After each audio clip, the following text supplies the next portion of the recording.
నా కొరకై మరణించే, నా పాపం భరించే, కన్న తల్లి చేర్చునట్లు నన్ను చేర్చున ప్రియుడు, కన్న తల్లి చేర్చునట్లు నన్ను చేర్చున ప్రియుడు.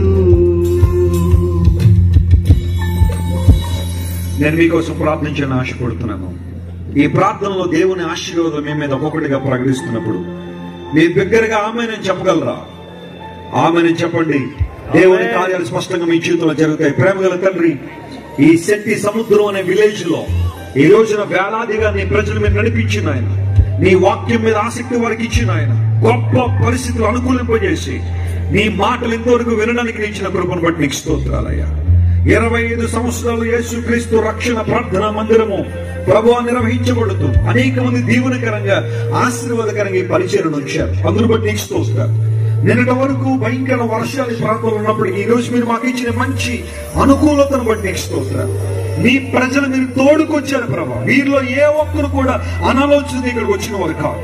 నిన్ను చూడాలని ప్రభువా, నీ ప్రసన్నతను అనుభవించాలని, నీ మహిమ తాకిడిని అనుభవించాలని, పరిశుద్ధాత్మదేవ నీ అభిషేకంతో నింపబడాలని మా ప్రజలందరూ, మా ప్రియులందరూ నీ సన్నిధికి వచ్చిండగా యేసు నామములో ప్రతి ఒక్కరిని ఈ రోజు మీరు తాకండి నాయన.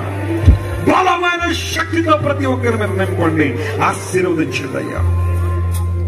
ఎవరు నాయన రకరకాల సమస్యలతో, ఇబ్బందులతో, ప్రతికూల పరిస్థితులతో నీ సన్నిధికి వచ్చారు, పరిస్థితులు మార్చగల సామర్థ్యం నీకు ఉంది కనుక యేసు నామం పేరిట వారి జీవితాల్లో అద్భుతాలు జరుగును కాకని ప్రకటిస్తున్నాను ప్రభు. గట్టిగా చెప్పండి ఆమేన్. ఎవరైతే ఈ ప్రాంతంలో విశ్వాసంలో వెనుకకు జారిపోతున్నారో, భక్తి జీవితంలో వెనుకకు జారిపోతున్నారో, లోకాకర్షణలో పడిపోతున్నారో, యేసు నామములో వారు తిరిగి లేవనెత్తబడుదురు గాక. హల్లెలూయా. ఎవరైతే ఈ ప్రాంతంలో అనారోగ్యాలతో ఉన్నారో, ప్రతి వ్యాధి, ప్రతి దీర్ఘకాలిక వ్యాధి, ప్రతి తాత్కాలిక వ్యాధి, రుగ్మత, బలహీనత యేసు నామములో స్వస్థపరచబడును గాక. ప్రతి మానసిక దౌర్బల్యము యేసు నామములో స్వస్థపరచబడును గాక. హల్లెలూయా. డిప్రెషన్, యాంగ్జైటీ యేసు నామములో దూరపరచబడును గాక అని ప్రకటిస్తున్నాం ప్రభు. కుటుంబ సంబంధాలు, బాంధవ్యాలు సరిగా లేక భార్య భర్తల మధ్య గొడవలతో కుటుంబాలు నరకంగా మార్చుకుంటున్న వారిని ముట్టండి నాయన. ఆ కుటుంబాలు యేసు నామములో కట్టబడును గాకని ప్రకటిస్తున్నారు. ఫిలిప్పీ 4:19 ప్రకారం ప్రతి అవసరాన్ని